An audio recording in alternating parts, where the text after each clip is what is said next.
आज हम उसी टॉपिक पे बात करेंगे कि हम ध्यान तो कर रहे हैं और कौन से ऐसे टूल हैं जिससे हम अपनी ध्यान की ऊर्जा को और आगे बढ़ा सकते हैं और ज्यादा तेजी से हम आगे बढ़ सकते हैं। जैसे हम बीमार होते हैं तो दवाई लेते हैं, लेकिन दवाई के साथ साथ डॉक्टर विटामिन्स देता है, सप्लीमेंट्स देता है कि आपको जल्दी से रिकवरी हो जाए। इसी तरह ध्यान एक ऐसी ड्रिप है जो हमें, जैसे हॉस्पिटल में कोई जाता है ना, तो जाते ही सबसे पहले उसकी नस देख के ड्रिप लगा दी जाती है। बाकी सारे इंजेक्शंस जो भी दवाइयां देनी है वो बाद में दी जाती हैं, पहले नस ढूंढ के ड्रिप लगा दी जाती है। तो आजकल तो मैंने देखा तो आज एक ही उसमें ड्रिप में चार चार वो उसके सेक्शंस हैं कि चार इंजेक्शन एक साथ लग सकते हैं। बहुत टेक्नोलॉजी एडवांस हो गई है। तो बाकी डायग्नोस करके बाकी दवाइयां बाद में दी जाएंगी, पहले तो नस पकड़ के उसमें मेन जो चीज है वो डाली जाए। तो इसी तरह से वो ध्यान हमारी वो नस पकड़ के वो मेन जो चीज है वो लग जाती है, और बाकी चीजें धीरे धीरे ऐड होती हैं सप्लीमेंट्स की तरह, तो हमारी रिकवरी फास्ट हो जाती है। तो इसलिए जैसे बाकी चीजों में एडवांसमेंट हो रही है तो स्पिरिचुअलिटी में भी बहुत एडवांसमेंट हो रही है। बहुत सारे नए नए टूल्स, नई नई चीजें आ रही हैं। और जो ग्रंथों में छुपा हुआ ज्ञान था, आज जैसे जैसे लोगों की चेतना विकसित हो रही है तो वो समझ में आ रहा है कि ये कोई आज जो विज्ञान हमें सिद्ध करके दे रहा है चीजें, ये आज की नहीं है, ये युगों से थी और रहेंगी, लेकिन मनुष्य की समझ में अब आ रहा है। तो आज हम इसी टॉपिक पे बात करेंगे कि किस तरह से हम अपनी मेडिटेशन की एनर्जी को और कई गुना बढ़ा सकते हैं। टॉपिक तो बहुत बड़ा है, इसमें बहुत सेक्शंस हैं, लेकिन फिर भी मैं कोशिश करूंगी कि कुछ ना कुछ मेन पॉइंट्स आपके साथ साझा करूं। तो 5 तरीके से हम अपनी मेडिटेशन की जो पावर है, एनर्जी है, उसे बढ़ा सकते हैं। एक है पहला ग्रुप मेडिटेशन, जो हम इतने दिन से कर रहे हैं। दूसरा म्यूजिक मेडिटेशन, ये भी हम साथ ही साथ कर रहे हैं। तीसरा है नेचर मेडिटेशन, और चौथा है फुल मून मेडिटेशन, और पांचवा है पिरामिड मेडिटेशन। ये 5 ऐसे टूल हैं जिनसे हमारी मेडिटेशन की एनर्जी बढ़ जाती है, हमारी पावर बढ़ जाती है। तो एक एक करके हम इसको समझेंगे। सबसे पहला है म्यूजिक मेडिटेशन। म्यूजिक जो है हमारी चेतना के स्तर में बदलाव लाता है, और युगों से ही ये चलता आ रहा है। अब आप देखिए कि कृष्ण भगवान भी फ्लूट बजाते थे, और बहुत सारे जितने संतों को आप देखिए तो उनके पास एक ना एक इंस्ट्रूमेंट रहता था। मीराबाई के पास एक तारा रहता था। तो जब कोई अध्यात्म की गहराइयों में उतरता है तो वो संगीत साथ ही उतर आता है। और ये जो हमारा जो ये सृष्टि का जो एक संचालन है, ये एक रिदम में हो रहा है, इसका एक लय है।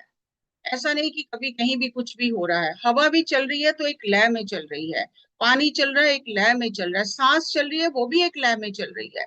तो ये ब्रह्मांड में हर चीज उस नाद से, उस संगीत से बंधी हुई है।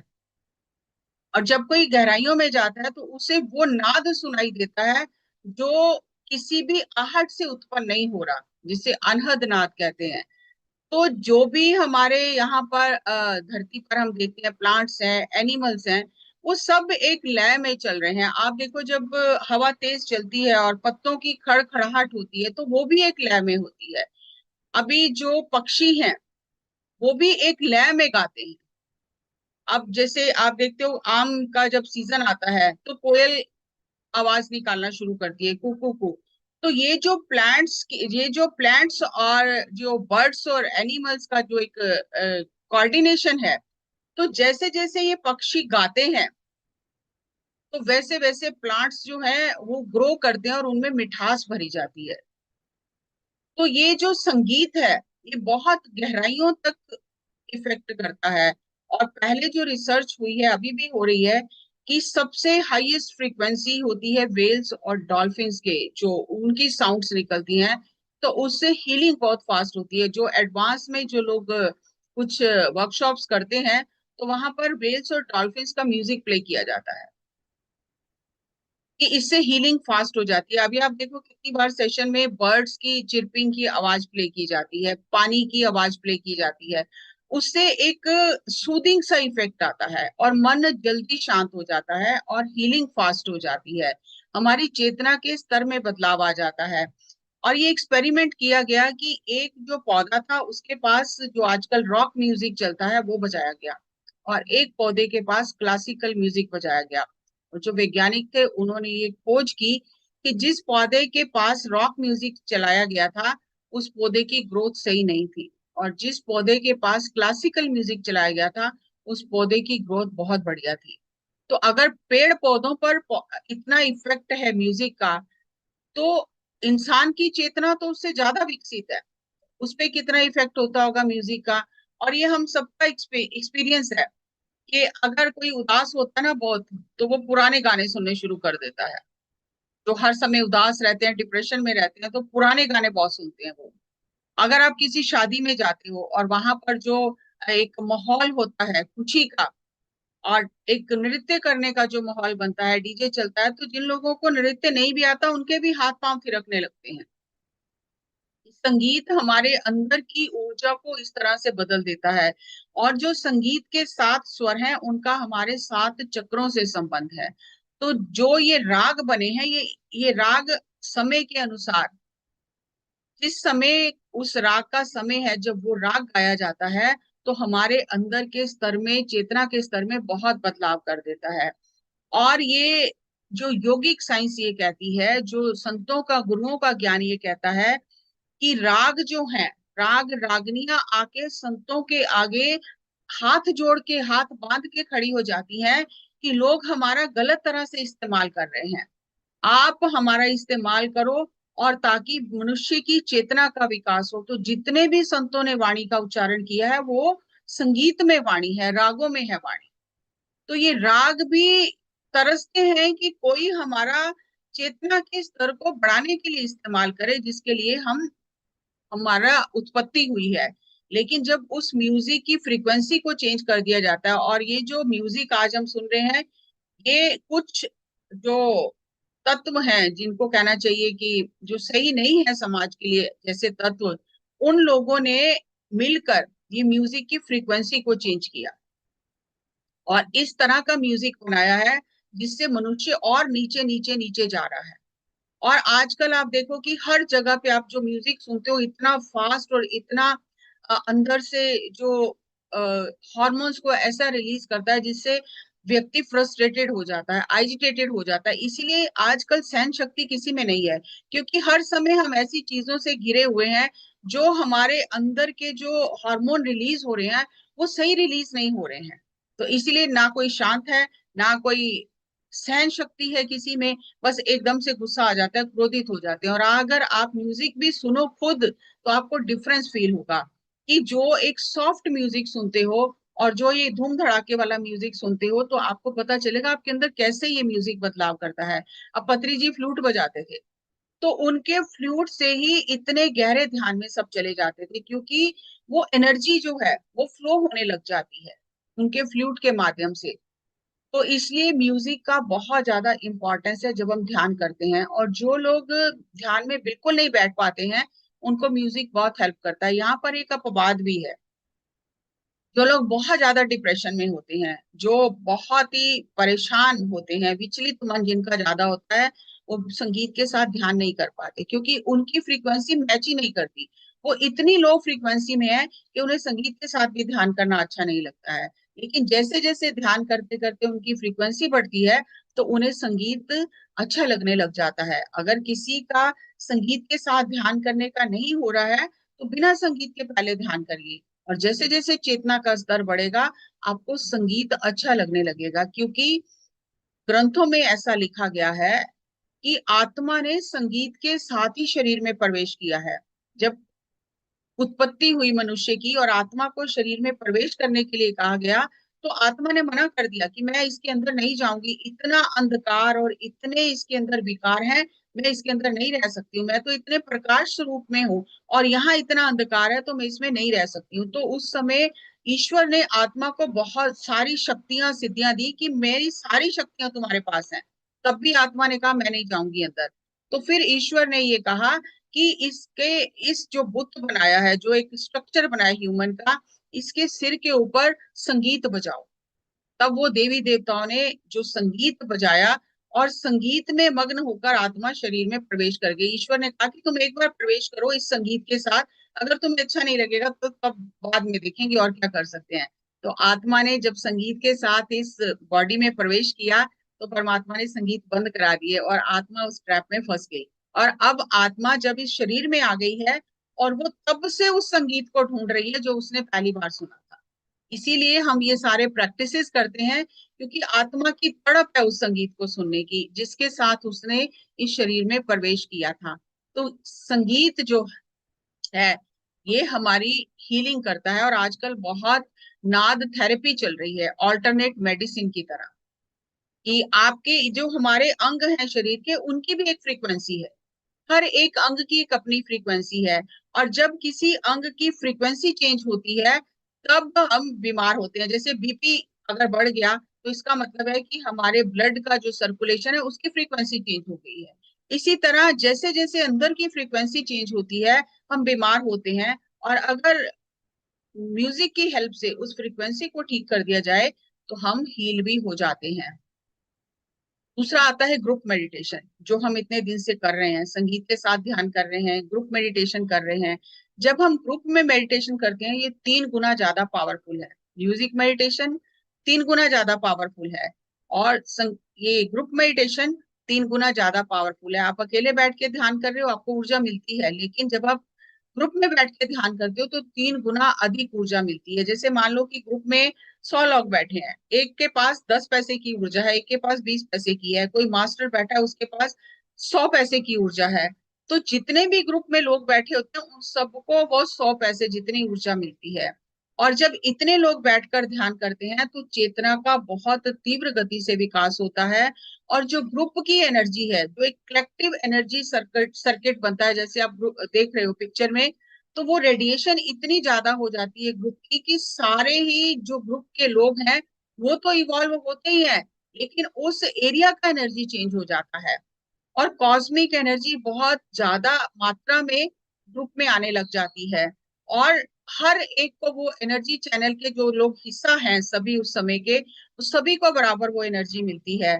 और जब हम मिलकर ध्यान करते हैं, तो ऑटोमेटिकली जो दिव्य शक्तियां हैं, वो आकर हमारे साथ ध्यान में बैठ जाती हैं, क्योंकि वो तो ढूंढ रही हैं कि कौन ध्यान करता है। हमें उन्हें बुलाने की जरूरत नहीं पड़ती है, वो अपने आप आ जाती हैं और ध्यान में हमारे साथ बैठ जाती हैं। और अगर ध्यान में आके कोई मास्टर हमारे साथ बैठ जाते हैं, तो आप कल्पना करके देखो कि तब ऊर्जा कितनी बढ़ जाती है। और ग्रुप से वाइट ब्रदरहुड, जिसे सत्संगी कहा जाता है, जो गुरु भाई कहा जाता है, तो वाइट ब्रदरहुड का विकास होता है। कि आप जब ग्रुप में ध्यान करते हैं, तो आपका मन करता है कि मैं ग्रुप के लिए कुछ सेवा भी करूं। तो सेवा का भाव उत्पन्न होता है कि हम सब गुरु भाई हैं, गुरु बहनें हैं, तो हमें एक दूसरे की मदद करनी है, सेवा करनी है। और जितना आप ग्रुप में मेडिटेशन करेंगे, आपके अंदर ये भाव उतना ज्यादा विकसित होगा, और हीलिंग बहुत फास्ट हो जाती है। मान लो कि एक व्यक्ति पेड़ को काट रहा है, बहुत बड़ा पेड़ है, उसे एक व्यक्ति काट रहा है, उसे बहुत समय लगेगा, लेकिन जब उसे 10 व्यक्ति मिलकर काटेंगे, तो बहुत जल्दी कट जाएगा। तो ग्रुप में जब एनर्जी बढ़ती है, तो बहुत सारी क्रॉनिक जो प्रॉब्लम होती हैं, वो बहुत ही सहजता से ठीक हो जाती हैं। और इस पर रिसर्च किया गया, महर्षि महेश योगी इफेक्ट इसको नाम दिया गया। गूगल में आप जाओगे, आपको ये रिसर्च मिलेगी। कि 1993 में 4000 लगभग लोगों को लेके डीसी वाशिंगटन में, यूनाइटेड स्टेट्स में, ये एक्सपेरिमेंट किया गया। और जब 4000 लोगों ने जुलाई 30 से लेके जून से लेकर जुलाई तक मेडिटेशन किया, वहां बैठकर इकट्ठे, तो ये प्रॉपर जो इंस्ट्रूमेंट्स के माध्यम से, बड़े बड़े जो साइकोलॉजिस्ट थे, जो सोशियोलॉजिस्ट थे, जो साइंटिस्ट थे, इन सब ने इस इफेक्ट को नापा कि क्या इफेक्ट आता है जब लोग मिलकर ध्यान करते हैं। तो वहां पर क्राइम रेट कम हो गया, रेप कम हो गए, रॉबरी कम हो गई, और इन्फेंट मोर्टेलिटी कम हो गई, एक्सीडेंट कम हो गए, और वायलेंट जो था वायलेंस कम हो गया, क्राइम रेट कम हो गया। तब उन्होंने ये निष्कर्ष निकाला कि अगर दुनिया की 1% पॉपुलेशन भी अगर बैठकर ध्यान करती है, ग्रुप मेडिटेशन करती है, तो हम बाकी लोगों की भी लाइफ की क्वालिटी उससे बहुत ज्यादा इंप्रूव हो जाती है। और बकायदा उन्होंने डॉक्यूमेंट किया है कि कितने परसेंट किस चीज में कमी आई है। और तब से ये मेडिटेशन को बहुत प्रमोट किया जाने लगा हर जगह पे। और ये कहते हैं कि योगियों ने ये पहले ही देख लिया था कि कलयुग में ऐसा समय आएगा जब इतना अंधकार और इतना ये सब हो जाएगा, तो उस समय मनुष्य को बचाने के लिए क्या किया जाए। तब उन्होंने उस समय ये सत्संग का, ग्रुप मेडिटेशन का ये जो था, ये एक टूल दिया लोगों को। तो अब हम घर में भी ध्यान करते हैं, लेकिन हम गुरुद्वारे, मंदिर, मस्जिद क्यों जाते हैं? ग्रुप मेडिटेशन करने, ग्रुप में बैठने, क्योंकि ग्रुप की ऊर्जा से उस एरिया का भी वातावरण चेंज हो जाता है। शांति, वहां पर आप जाते हो, मंदिर में पांव रखते ही, गुरुद्वारे में पांव रखते ही आपको एक अजीब सा सुकून और शांति मिलती है। अभी आप बैठे नहीं हो, लेकिन वो क्योंकि वहां पर कलेक्टिव जो एनर्जी है, जहाँ इतने लोग ध्यान कर रहे हैं, तो उसकी वजह से सभी को लाभ होता है। कितना भी कोई परेशान और विचलित जाता है, उस एरिया में जाते उसका मन शांत हो जाता है। और तीसरा है फुल मून मेडिटेशन, जो पूर्णिमा ध्यान हम कहते हैं। तो जब जब पूर्णिमा या अमावस्या होती है, जिसे न्यू मून कहते हैं, तब तब क्योंकि जो एनर्जी में चेंज होता है, ग्रह नक्षत्रों की, चंद्रमा की, धरती की, जब एनर्जी में चेंज होता है, जब धरती और चांद एक दूसरे के सामने आ जाते हैं, तब ये जो ग्रेविटेशनल पुल, एक धरती का है, एक चांद का भी ग्रेविटेशनल पुल है, तो जब ये समीप आते हैं, तो जो चांद का ग्रेविटेशनल पुल है मून का, वो धरती के पानी को अपनी तरफ खींचता है। और क्योंकि मन जो है वो मून से आया है, तो मन के ऊपर मून का हमारे इमोशंस के ऊपर बहुत प्रभाव पड़ता है। चार महत्वपूर्ण पूर्णिमा कही जाती है साल की: बुद्ध पूर्णिमा, गुरु पूर्णिमा, शरद पूर्णिमा और कार्तिक पूर्णिमा। वैसे तो हर पूर्णिमा ही महत्वपूर्ण है, लेकिन ये चार बहुत ही पावरफुल पूर्णिमा गिनी जाती हैं। और इनको तकरीबन सभी धर्मों में बहुत सेलिब्रेट किया जाता है, क्योंकि उस समय जब मिलकर ग्रुप मेडिटेशन करते हैं, तो एक तो ग्रुप की एनर्जी का लाभ होता है, म्यूजिक का लाभ होता है, और उस समय पूर्णिमा की ऊर्जा का बहुत लाभ होता है। क्योंकि सन और मून अलग अलग तरह की फ्रीक्वेंसीज इनसे निकलती हैं, और ये हमारे भावनात्मक जो हमारा शरीर है उसको प्रभावित करता है बहुत। और हमारी बॉडी में तकरीबन 80% पानी है, और ये स्वादिष्टान चक्र जो हमारा है उससे इसका संबंध है। और जब फुल मून का समय आता है, तो हमारे अंदर जो दबी हुई भावनाएं होती हैं, कोई क्रॉनिक प्रॉब्लम्स होती हैं, जो ज्यादा डीप रूटेड नेगेटिविटी होती है, वो सब उभर कर ऊपर आने लग जाती है। और अगर कोई व्यक्ति उस समय ध्यान करता है, तो उसकी हीलिंग हो जाती है। और अगर जो व्यक्ति ध्यान नहीं करता है, उसकी भी ये जो अंदर की स्थिति है, जो मन की बेचैनी है, जो विचलित मन है, जो नेगेटिविटी है, वो कई गुना बढ़ जाती है। और ये भी साइंटिफिकली प्रूवन है। आपने कभी देखा हो या सुना हो आसपास में, तो जो लोग मेंटली डिस्टर्ब होते हैं, जो जैसे पागल खाने में लोग होते हैं, मेंटली डिस्टर्ब लोग होते हैं, किसी के घर में अगर कोई ऐसा व्यक्ति होता है, तो पूर्णिमा के समय उसका 2 दिन पहले से ही उसका प्रभाव ज्यादा बढ़ जाता है। वो हाथापाई करने लग जाते हैं, वो इस तरह का मार पिटाई करने लग जाते हैं, तो उनको चेन से बांध कर पहले ही रख दिया जाता है, 2 दिन पहले ही। और 5 दिन तक उनको जंजीरों से बांध के रखा जाता है कि किसी का नुकसान ना करें। क्योंकि उनकी जो मनोस्थिति है, जो उनके अंदर चल रहा है, उसको ये एनर्जी जो है, फुल मून की एनर्जी कई गुना ज्यादा बढ़ा देती है। इसीलिए जब हम ध्यान करते हैं, धीरे धीरे हमारा मन शांत होता है, तो हमारी एनर्जी कई गुना बढ़ जाती है। इसलिए पूर्णिमा के समय ध्यान करना चाहिए। और हमारी जो अंदर की शुद्धता, स्वच्छता है, वो बहुत फास्ट होने लग जाती है। और फुल मून का भी हमारे अंदर के 7 शरीरों पर और 7 चक्रों पर बहुत प्रभाव पड़ता है। इमोशनल ब्लॉक हमारे क्लियर होते हैं, और नई एनर्जी को हम रिसीव करते हैं। और एक फुल मून मेडिटेशन एक दिन अगर आप करते हो और पूरा महीना आप मेडिटेशन करते हो, तो दोनों का इफेक्ट बराबर है। अगर आपने पूरा महीना मेडिटेशन नहीं की और फुल मून के टाइम पे कर ली, तो वो इतनी ज्यादा एनर्जी को बढ़ा देता है। और ये मैं ऐसे ही नहीं बता रही हूँ, मैंने खुद ये एक्सपेरिमेंट किया है। एक बार मुझे ध्यान में शुरू शुरू में नई नई बातें थी, तो सारी बातें नहीं लगती थी, जैसे आज आपको सारी बातें नहीं लग रही है। तो ऐसा लग रहा है कि इतना कुछ कैसे हम एब्जॉर्ब करेंगे, ये तो सब नई नई चीजें हैं। तो मुझे भी लग रहा था, मैं फुल मून में इतना एक्साइटेड होके मेडिटेशन करने गई कि क्या होगा, क्योंकि 6 महीने से 2 महीने से ध्यान तो कर रही थी, लेकिन फुल मून नहीं किया था। मैं गई और मैंने पूछा उनसे कि ध्यान ये रोज ही कर रहे हैं तो फुल मून में क्या होगा। तो उन्होंने कहा मैडम, फुल मून में आपके यहाँ तक एनर्जी भर जाएगी, आप करके देखो। तो मेरे को बड़ा अच्छा लगा कि चलो ये एक्सपेरिमेंट करके देखते हैं। तो जब मैंने पूरी रात बैठकर ध्यान किया, तो पूरा 1 महीना मुझे भूख नहीं लगती थी, मुझे नींद नहीं आती थी, मुझे लगता था यहाँ तक तो सब भरा हुआ है, कुछ खाने की जरूरत ही नहीं है। और मैं जबरदस्ती थोड़ा बहुत कुछ खाना खाती थी। और जब नेक्स्ट फुल मून आया तो मैंने उन्हें बताया कि आप सही कह रहे थे, इतनी एनर्जी बढ़ जाती है कि आपकी नींद और भूख कम हो जाती है, और हर समय आप इतने एनर्जेटिक रहते हो कि आपको थकान पता ही नहीं चलता कि बॉडी में कोई थकान नाम की भी चीज है। तो जब सेकेंड फुल मून में गई तो मैं अब उस एक्सपेक्टेशन से बैठ रही हूँ कि इस बार भी ऐसा होगा। तो पूरी रात ध्यान ही नहीं लगा।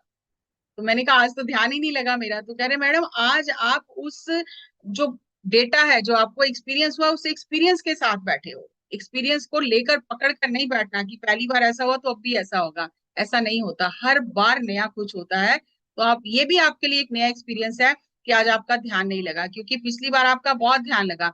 अभी आपके अंदर से जो क्लीनिंग हुई है उसकी वजह से आपको इस बार ऐसा एक्सपीरियंस हुआ कि आपका ध्यान नहीं लगा। तो जो भी हो एक्सपीरियंस, उससे डरना नहीं है, घबराना नहीं है कि अरे ये क्या हो गया। क्योंकि एनर्जी जब अंदर की बदलती है तो बहुत एक्सपीरियंसेस होते हैं हमें, अच्छे भी होते हैं और कई हमें अच्छे नहीं भी लगते हैं, लेकिन फिर भी वो हमारे लिए अच्छे हैं। जब हमारी अंदर से क्लीनिंग होती है तो फिर ऐसा भी होता है कि हमें कई बार अच्छा नहीं भी लगता है, लेकिन उसमें भी घबराने की कोई बात नहीं है। जब भी पूर्णिमा हो या अमावस्या हो, तो बहुत ऊर्जा का बदलाव होता है ब्रह्मांड में। तो हमें ये दोनों समय ध्यान करना चाहिए, और इसके लिए ग्रुप मेडिटेशन हम ऑर्गेनाइज करते हैं। नीता मैम के जो ज्ञान भारत है उसमें हमेशा पूर्णिमा ध्यान होता है, अमावस्या ध्यान होता है। तो आपको कहीं बाहर भी जाने की जरूरत नहीं है, और आप कर सकते हैं ग्रुप में जुड़कर। और बहुत लोगों को ये भ्रांति हो जाती है कि अगर फुल मून है तो हमें बाहर बैठकर ध्यान करना चाहिए।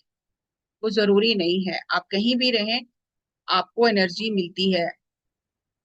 और फुल मून के समय आपको चांद को देखना जरूर चाहिए थोड़ी देर, उससे आंखों पर बहुत अच्छा इफेक्ट पड़ता है, आंखों की जो रोशनी बढ़ती है।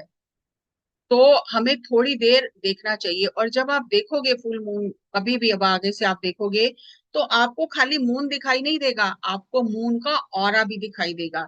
और जैसे जैसे ये चीजें बदलती हैं, जैसे बुद्ध पूर्णिमा है तो मून का ऑरा एक बिल्कुल अलग तरह का होता है, रेडिश सा होता है। जैसे जैसे ये पूर्णिमा बदलती है तो मून के ऑरा के भी कलर बदलते हैं। तो जब आप इन बारीकियों को नोटिस करोगे तो आपको अंदर से बहुत अच्छा लगने लगेगा कि मैं तो आज तक ये सब कभी समझा नहीं, देखा नहीं, मुझे पता ही नहीं था ये। तो इसीलिए जब भी फुल मून आता है तो आपको उससे पहले ही तैयारी करनी है, ताकि आपको ज्यादा एनर्जी मिले। तो मौन में रहना है, ज्यादा से ज्यादा मौन में रहें, हल्का भोजन लें और ध्यान करें।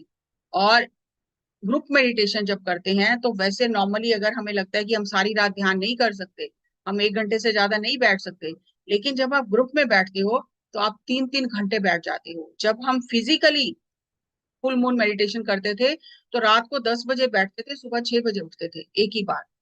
तो ग्रुप की एनर्जी की वजह से स्टेबिलिटी ज्यादा बढ़ जाती है, आप ज्यादा समय ध्यान कर सकते हो। अब आता है पिरामिड एनर्जी। पिरामिड को store house of cosmic energy कहा जाता है। पिरामिड एक राजपथ है जिस पर चलकर आप अपनी आध्यात्मिक यात्रा बहुत सुगमता से पूरी कर सकते हो। और इसमें धरती की ग्रेविटेशनल फोर्स और ब्रह्मांडीय ऊर्जा जो कॉस्मिक एनर्जी है, इसका एक जब दोनों का मिलन होता है एक पॉइंट पर पिरामिड के अंदर, तो एक एनर्जी का विस्फोट होता है। और जो भी चीज उसके अंदर रखी जाती है पिरामिड के अंदर, वो एनर्जी उसमें चली जाती है। पायरा मतलब फायर, मिड माने विद इन, ऐसा स्ट्रक्चर जिसके अंदर अग्नि है। ये ज्योमेट्रिकल स्ट्रक्चर है, जैसे एक स्क्वायर है, एक राउंड है, इसी तरह से पिरामिड भी है। और ये जो पिरामिड है, ये स्ट्रक्चर पिरामिड का 51 डिग्री, 51 मिनट, 51 सेकेंड्स, जो अर्थ प्लेनेट के लिए ये डिग्री है, इस डिग्री के, इस एंगल के हिसाब से पिरामिड बनाने से वहां के आसपास का वातावरण भी चेंज होता है, और जो भी चीज पिरामिड के अंदर रखी जाती है उसमें वो एनर्जी चली जाती है। और ये पिरामिड एनर्जी, जो पिरामिड ध्यान है, ये पतंजलि सर की देन है। उससे पहले कभी भी पिरामिड ध्यान नहीं होता था। पिरामिड थे लेकिन पिरामिड में ध्यान नहीं था। और जब पतंजलि जी ने एक्सपेरिमेंट किए कि अगर पिरामिड का निर्जीव वस्तुओं पर, पौधों पर इतना इफेक्ट है, उनकी ग्रोथ इतनी बढ़ जाती है, तो मनुष्य की चेतना का कितना विस्तार होगा। तो उन्होंने शुरू शुरू में पहले छोटे छोटे पिरामिड बना के एक्सपेरिमेंट किए। और जब उसके रिजल्ट देखे, और इसमें बहुत सारी बुक हैं, the secret power of pyramid है, a day a night in Egyptian pyramid, ऐसे बहुत साइंटिस्ट जो आज तक रिसर्च हो रही है। अभी समय नहीं है, अगर एक ही इस टॉपिक को लिया जाए तो शायद कई दिन इसी पे बात की जा सकती है। तो हमें जानना इतना है कि पिरामिड जो है वो हमारी ध्यान की ऊर्जा को बढ़ा देता है, और मेडिटेशन 3 गुना ज्यादा पावरफुल हो जाती है।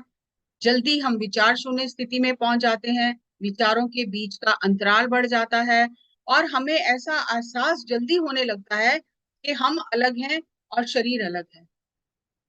हम टाइम के बियॉन्ड जाना शुरू करते हैं। जैसे जिसे कहते हैं कि शरीर से बाहर जब सूक्ष्म शरीर निकलता है, तो सूक्ष्म शरीर यात्रा करता है। ये बहुत एडवांस स्टेजेस आ जाती हैं जब, तो हमें टाइम और शरीर से पार जाने का अनुभव मिलता है। जैसे नींद में हमें टाइम का और शरीर के पार जाने का अनुभव मिलता है। नींद में हमारा कोई अहंकार नहीं होता, हमें कोई नींद में शरीर का भी सुध नहीं रहती है, और समय भी नहीं पता चलता है। जैसे ही हमारी आंख खुलती है, हमें सब कुछ याद आ जाता है लेकिन समय याद नहीं आता। तब हम पूछते हैं टाइम क्या हुआ, क्योंकि हम टाइमलेस जोन में थे। और जैसे ही टाइमलेस जोन से बाहर आए, तो हमें फिर तब ये पूछना पड़ता है कि टाइम क्या हुआ, अरे मैं इतनी देर सो गया। तो ये पिरामिड में बहुत जल्दी होने लग जाता है, और हमारी हीलिंग बढ़ जाती है, विचारों में स्पष्टता आती है। और यहाँ भी ऐसा है कि अगर आपके अंदर बहुत ज्यादा विचलित है मन आपका, आपके अंदर बहुत नेगेटिव पर्सन हो आपको, तो बहुत सारे ऐसे एक्सपीरियंसेस भी लोगों को हुए हैं कि वो बैठ ही नहीं पाते पिरामिड। बहुत समय लगता है उन्हें उस एनर्जी के साथ में हार्मोनी बनाने में। तो अगर ऐसा भी हो रहा है कि आपको अच्छा नहीं लग रहा है, तो आप ये समझ लो कि मेरे अंदर अभी बहुत ज्यादा एनर्जी की जरूरत है। ऐसा नहीं है कि पिरामिड नहीं है तो हम ध्यान नहीं कर सकते, आप ध्यान कर सकते हैं। मेरे को भी जब शुरू शुरू में उन्होंने कहा पिरामिड ले लो, तो मुझे लगा कि ये तो अब ये दुकानदारी है, आप कुछ बेचेंगे समझाएंगे और ये अपनी चीजें बेचेंगे। तो मैंने 6 महीने तक पिरामिड नहीं लिया था। मुझे लगा ये तो बेचने के लिए कह रहे हैं, ध्यान सीख लिया बहुत है। लेकिन मुझे जबरदस्ती जो मैडम थी सेंटर की, उन्होंने एक पिरामिड दिया कि एक बार एक्सपेरिमेंट तो करके देख। तो मैं पिरामिड घर लेके, और फिर मैंने उसके साथ बहुत एक्सपेरिमेंट किए। तो कभी फिर आपके साथ शेयर करूंगी। तो ऐसा है कि पिरामिड में ध्यान करने से हमारी ऊर्जा बढ़ जाती है, और हमारे सोल का पर्पस क्या है उसके बारे में हमें क्लैरिटी मिलने लग जाती है। फिर आता है नेचर मेडिटेशन, प्रकृति में बैठ के ध्यान करना। नेचर बेस्ट टीचर है। आप देखो जितने भी संत हुए हैं, वो पहाड़ों में, गुफाओं में, नदियों के किनारे बैठ के ध्यान करते थे। क्योंकि नेचर से जो हम सीख सकते हैं वो पुस्तकों से नहीं सीख सकते हैं। जब नेचर में शांत होकर हम बैठते हैं, ध्यान करते हैं, तो बहुत सारे इंसाइट्स और बहुत सारा ज्ञान हमें अपने अंदर से पता चलने लगता है। नेचर में बहुत ज्यादा हीलिंग पावर है। इसीलिए जब हम सारा साल घर में रहते हैं, हम थक जाते हैं, अब इतना हमें लगता है कि नहीं हिल स्टेशन चलो, कहीं कहीं सफारी, किसी सफारी में चलो। क्यों? हमारे अंदर से लगता है कि हम नेचर में जाएंगे तो हमें अच्छा लगता है। एक आहा मोमेंट आता है जब आप पहाड़ों में जाकर सनराइज देखते हो, सनसेट देखते हो, तो उस समय ऑटोमेटिकली थॉट फ्री हो जाते हैं। वो आहा मोमेंट कैसे आता है? क्योंकि कुदरत में जाके विचार रुक जाते हैं। वहां पर मनुष्य के विचारों का पोल्यूशन नहीं होता। शहरों में मनुष्य के विचारों का बहुत पोल्यूशन है। और जब आप नेचर में जाते हो, वहां पर उतना थॉट पोल्यूशन नहीं है, तो ऑटोमेटिकली थॉट रुक जाते हैं। क्योंकि वहां पे थॉट पोल्यूशन नहीं है, प्योर एनर्जी है नेचर की। तो जब आप वहां जाते हो तो आपका ध्यान कई गुना ज्यादा बढ़ जाता है। समय समय पर हमें नेचर में जाना चाहिए। ऐसा नहीं कि पहाड़ों में जाएंगे या समुद्र के किनारे जाएंगे तभी ध्यान ज्यादा लगेगा। आप अगर अपने घर के पास किसी अब गार्डन में जाके बैठते हो, तो भी आपको बहुत अच्छा लगता है। और ये रिसर्च हुई है, एक शूमैन हुए हैं साइंटिस्ट जिन्होंने ये रिसर्च की है कि जो मदर अर्थ की हार्ट बीट है 7.83 हैजर्ड, और जो व्यक्ति है उसकी भी हार्ट बीट इससे मिलती जुलती है। और जब हम ध्यान करते हैं, अपने भीतर उतरते हैं, हमारे विचार शांत होते हैं, तो हमारी और मदर अर्थ की ट्यूनिंग होने लग जाती है, हमारी फ्रीक्वेंसी मैच होने लग जाती है। और जब हमारी फ्रीक्वेंसी मैच होती है तो हमारी हीलिंग फास्ट हो जाती है, क्योंकि बच्चा जो होता है वो बच्चे की फ्रीक्वेंसी वो मदर अर्थ की हार्ट बीट की फ्रीक्वेंसी वाली होती है, और इसीलिए बच्चा इतना तंदुरुस्त और इतना एनर्जेटिक होता है। लेकिन जैसे जैसे थॉट आते जाते हैं हमारे, हम संसार में उलझते चले जाते हैं, तो वो फ्रीक्वेंसी फास्ट हो जाती है बहुत, और जब फास्ट होती है तो बीमारियां आ जाती हैं। लेकिन जैसे जैसे हम ध्यान करते हैं, ध्यान में हम उस फ्रीक्वेंसी को टच करते हैं, तो ऑटोमेटिकली हमारी हीलिंग होने लग जाती है। और ये रिसर्च कहती है कि आपके लिए सबसे बेस्ट मेडिसिन है कि आप नंगे पैर बिना स्लीपर्स के धरती पर चलो, ताकि आप धरती की एनर्जी को आपके पैरों के माध्यम से रिसीव कर सको। तो ये बेस्ट मेडिसिन है, इसीलिए वॉक करने के लिए कहा जाता है। लेकिन बहुत जो नेचुरोपैथी और जो बहुत योगिक प्रैक्टिसेस करते हैं, वो आपको ये कहेंगे कि नंगे पैर घास पर चलो, नंगे पैर धरती पर चलो, उससे हमारी ग्राउंडिंग होती है। बहुत लोगों की ये भ्रांति होती है कि अगर हम ध्यान कर रहे हैं और अगर हमने धरती पर पैर रख के ध्यान किया तो धरती हमारी एनर्जी खींच लेगी। ये बहुत बार मेरे सामने जब मैं प्रचार करने जाती थी सवाल आता था, तो मैंने इस पत्री सर से इसका आंसर पूछा कि मुझे तो पता नहीं है सर, आप बताओ। तो सर ने कहा कि ये भ्रांतियां हैं। पहले तो आपके अंदर खुद ही इतनी एनर्जी नहीं है जो मदर अर्थ आपकी एनर्जी लेगी। अभी तो आप मदर अर्थ से एनर्जी लेते लेते हो, आपको देनी क्या है मदर अर्थ को एनर्जी। अगर हमारे अंदर वो मैग्नेटिक फोर्स कम हो जाए, मैग्नेटिक फील्ड हमारा वीक हो जाए जो हमें मदर अर्थ से मिलता है, तो ये एमआरआई क्या होता है, यही होता है, वो हमारा मैग्नेटिक फील्ड चेक करते हैं। तो डॉक्टर हमें ये डिटेल में नहीं बताते हैं, बस वो हमें कह देंगे वॉक करो, क्योंकि जितना मदर अर्थ के टच में रहेंगे उतनी हीलिंग फास्ट होगी हमारी, हम अपनी प्रकृति से जुड़कर रहेंगे, तो हमारी भीतर की प्रकृति भी सही रहेगी।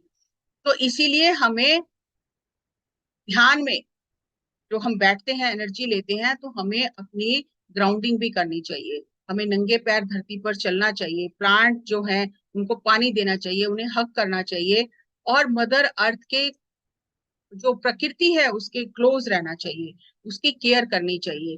तो हमारी ऑटोमेटिकली एनर्जी बढ़ जाएगी।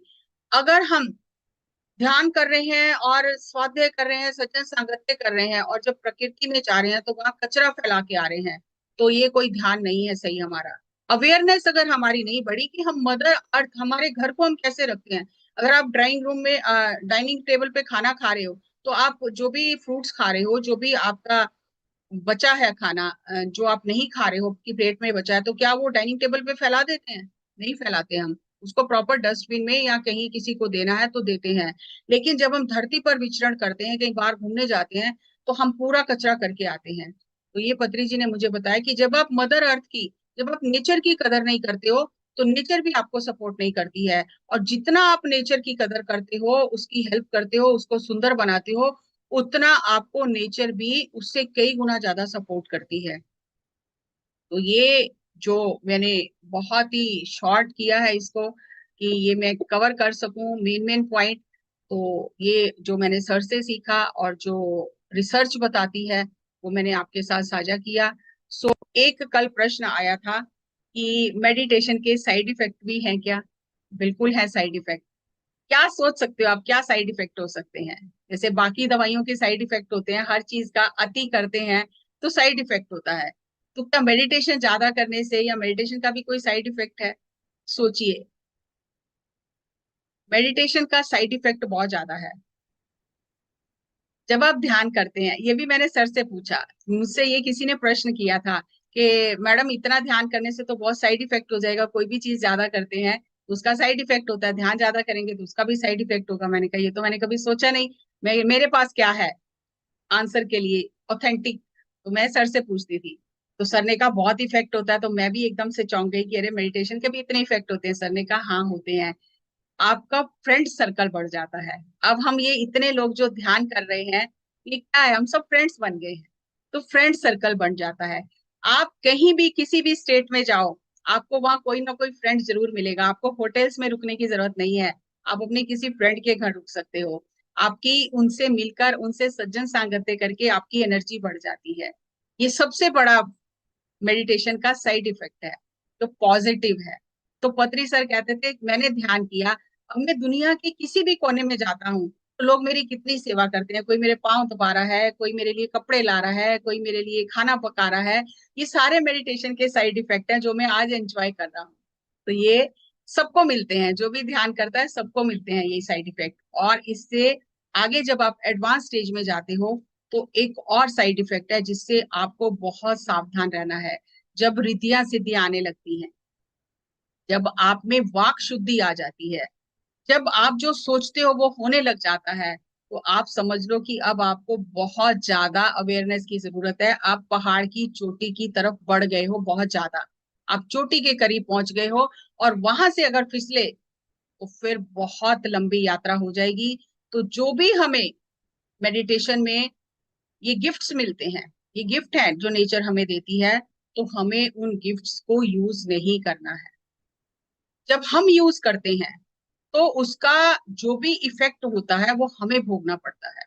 अगर मैं अपनी पावर्स को यूज करके किसी को प्रभावित कर रही हूँ, किसी की हीलिंग कर रही हूँ, उसके जो भी परिणाम होंगे वो मुझे भोगने पड़ेंगे, क्योंकि मैं कर रही हूँ, मैं करता हूँ। लेकिन जब संत उन पावर्स को यूज करते हैं वो करता नहीं होते, बस उनसे वो लोक कल्याण के कार्य होते हैं, तो उनके ऊपर कोई दोष और दोष नहीं लगता, कोई उनको उसका परिणाम नहीं भोगना पड़ता है। बस वो करते चले जा रहे हैं और हो रहे हैं। जब तक वो स्थिति ना आए तब तक हमें अपना जो भी हमें उपहार मिलते हैं, हमें उन्हें सहेज कर रखना है, समेट कर रखना है। ना अपने लिए इस्तेमाल करना है, ना दूसरों के लिए इस्तेमाल करना है। तो ये दो तरह के जो साइड इफेक्ट जो मैंने सर से समझे, मैंने आपके साथ शेयर किए। और भी किसी का कोई प्रश्न है तो आप जरूर करिए। और नीता मैम और संगीता मैम, थैंक यू, और सभी को थैंक यू इतने अच्छे से ध्यान से सुनने के लिए। So thank you.